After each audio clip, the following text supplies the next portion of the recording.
Thanks, Greg. Welcome to the Horns Are a Pain session. Like Greg says, I'm based in Townsville. I'm an Animal Biosecurity and Welfare Inspector. I've been in this role at various centres throughout the state for just over 45 years, and I've seen the cattle industry evolve significantly, mainly through changes in husbandry practice and due to marketing requirements. I spent most of my life in North Queensland, and I've seen a rapid escalation and dehorning with the uprise in workplace health and safety concerns, and principally the live export market requirements. Animal welfare has become a significant topic to the general public. Everyone has an opinion, and these opinions are freely expressed on social media.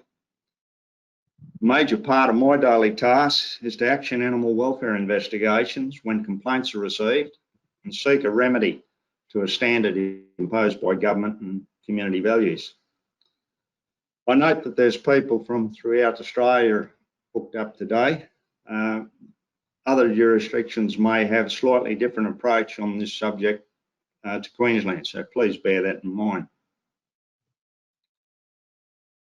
These are the general subjects I'm going to cover today. It's principally on fit to load requirements and how we become involved with animal welfare. Just a warning that some of the photos in this presentation might offend people. I've culled the collection significantly. Some of them because the owners might be identified, and some due to the graphic nature. However, some may still shock people. But please note that most of these photos were taken in the public arena. First off, AB&W role. Animal Biosecurity and Welfare is a group within Biosecurity Queensland. We're the lead agency for animal welfare in Queensland. We share the operational functions of animal welfare management with RSPCA and the Queensland Police Service. In general terms, RSPCA looks after domestic animals and pets and non-commercial livestock within a 2-hour drive of the major centres such as Brisbane, Toowoomba, Rocky, Townsville and Cairns. Queensland Police are used in urgent situations when neither RSPCA nor AB&W are readily present. AB&W cover all commercial livestock and any domestic animals and pet cases outside the RSPCA coverage area. To give you some idea of the extent of the work that we deal with, here are some statistics.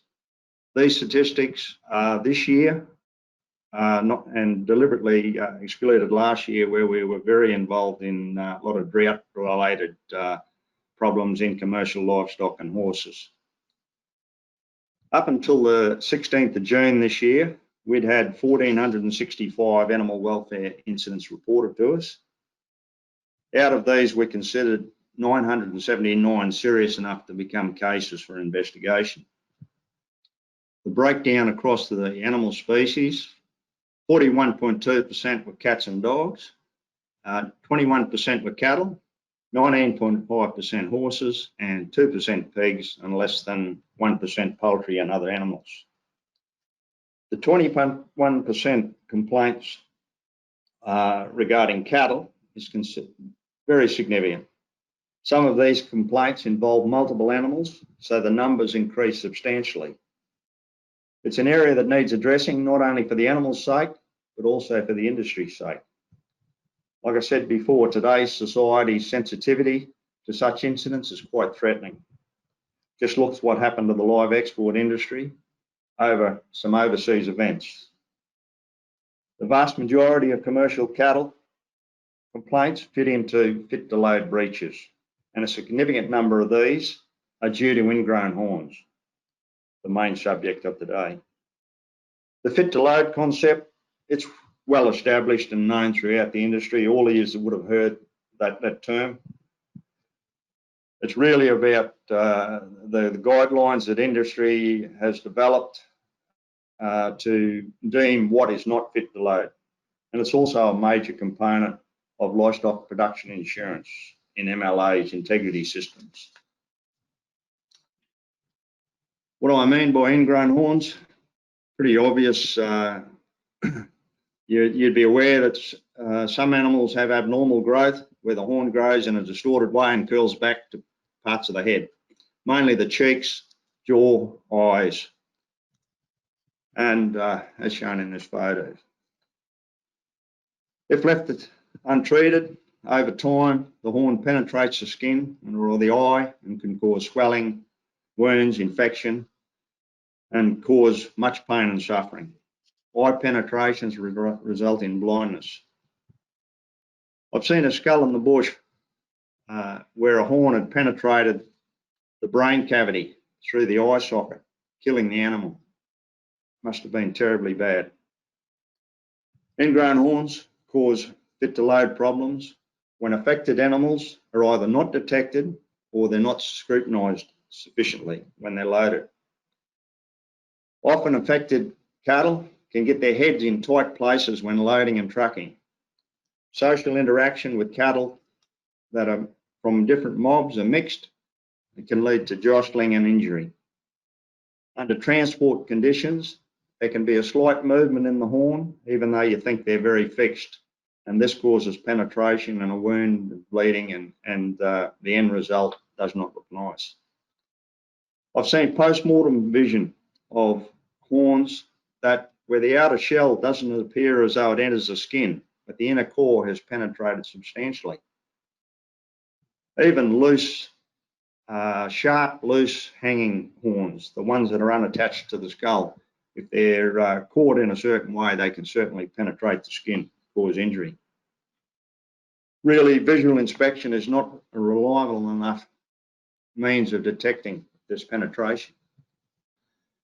Really, all these complaints come from these main sources, these critical control points: abattoirs, sale yards and spelling centres, and also transport and drovers report such things. With the abattoirs, it's by far the main detection site that we come across. All export abattoirs have prominent animal welfare sections written into their quality assurance program. Therefore, any supplier of animals to the processor will be told of the animal welfare standards usually when they're booking cattle in. If the cattle arrive and they're not fit to load, the consignor is usually advised. Quite often the livestock buyer will ring them up and give them a call. At the abattoir, the yard staff inspect arriving cattle and advise the plant veterinarian if there's any affected cattle. If there's arrival after hours, surveillance cameras are at most of these export plants now, and they'll show the animal's arrival condition. The plant vet undertakes an ante-mortem inspection, and if he considers it necessary, will arrange an emergency slaughter of the affected animals. By this action, the processor and the vets have fulfilled their duty of care. The plant vet then takes evidence, photos, often before and after slaughter, videos even, and all the documentation about that consignment, and provides an incident report and a professional opinion on those animals to AB&W. As stated in previous statistics, 107 cases have been received from abattoirs this year. We at AB&W then take the report on for further investigations by confirming the facts, taking witness statements, and interviewing the persons of interest. Sale yards and spelling centres. Generally, inspectors monitor these venues and act on any detections. These venues have the added layer of monitoring by the stock agent and yard contractors. And they're able to report affected stock to us. As they take on responsibility of the consigned animals at these sites, they have a legal obligation to ensure good welfare outcomes. Unfortunately, these sites, unlike abattoirs, don't have the remedy of emergency slaughter. Therefore, affected cattle are either euthanized, treated and held over until they are fit. Most ingrown horns can be treated. However, there's the added cost of treatment holding on to the yards, feeding costs and yard fees. A problem with these cattle at a sale yards is that it's open to the general public and it's a showcase for industry. Like I said, drovers and transporters are very much involved, and they're involved in the abattoir, of course, and sale yards and spelling.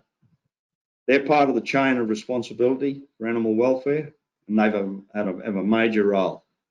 They're culpable for any offence, as they're responsible for loading, travel, and unloading.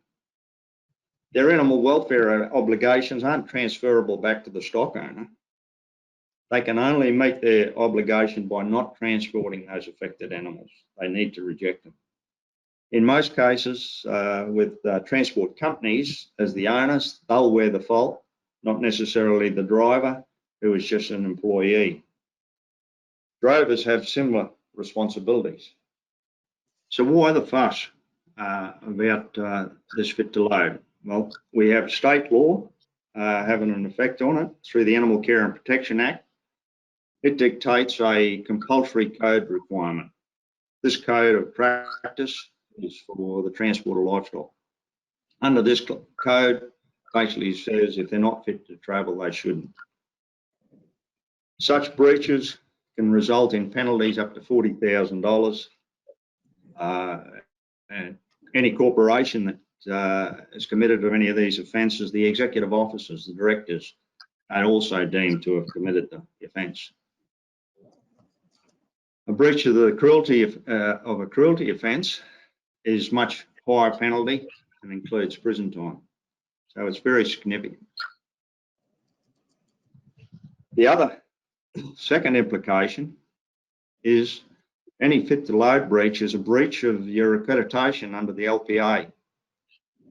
And there's a possibility of you losing your accreditation and consequently your licence to trade through your NBD waybill access. Now, the causes of ingrown horns. While some cattle breeds will grow curly horns, by far the most common reason is poor dehorning technique. Regardless of the method used, it's usually a failure to remove all the growing tissue, the horn growing tissue. This tissue continues to grow and leads to distortion, usually with it curling back towards the head. Correct dehorning technique ensures that you take at least 1 centimetre of normal skin right around the horn. Some Brahman cattle have very large horn bases and require a lot larger dehorning wound too, so it can complicate things with young age calves. The Good Book on Management advises that it's ideal to disbud calves before the horn attaches to the animal's skull. This is usually around 2 months of age. After this age, the horn attaches to the skull and eventually opens into the frontal sinus of the head. There are many dehorning instruments, and it pays to have several of them available that cover the different age of calves. As a broad guide, hot irons and dehorning knives for younger calves. Hot irons are a circle that goes over the horn bud and sears the blood supply, and the horn will eventually slough off. You need a range of sizes to cover those within hot iron use. A bit older, scoop dehorners for older calves, and then cup dehorners. As Libby said, pain relief is great there for animals over 6 months of age or less than 12 months at their first muster. Okay, basically, what can you do so you don't breach the law? Firstly, just be vigilant when you're mustering and handling stock. Mustering, it's a lot easier to see both sides of the animal, so be aware. If you do see curling horns, draft them off and treat them early. Consider the future growths if you're planning to market them later. If you see horns in the head, tip the insensitive grown tip, treat the wound and allow time for healing. The best method, horn tippers or surgical wire to remove the penetrating point of the horn. You may have to treat for fly strike or put a wound dressing. The rule of thumb for ensuring that an ingrown horn are fit to load is to remove enough of the horn to ensure that your finger can pass between the horn and the adjacent skin. Those in the photos have been trimmed more than that.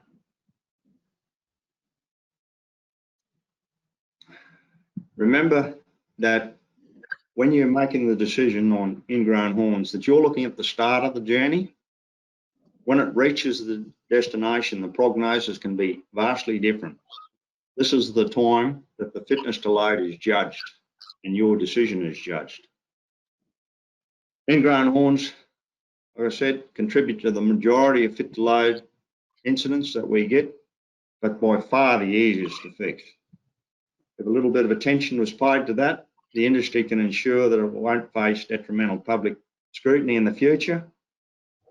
Really, you need to not compromise on animal welfare for commercial grain. The viewpoint is short-sighted and no longer acceptable in today's community. Just go on to a few of the other fit to load things that come across us is lameness, usually due to old leg breaks and leg deformities.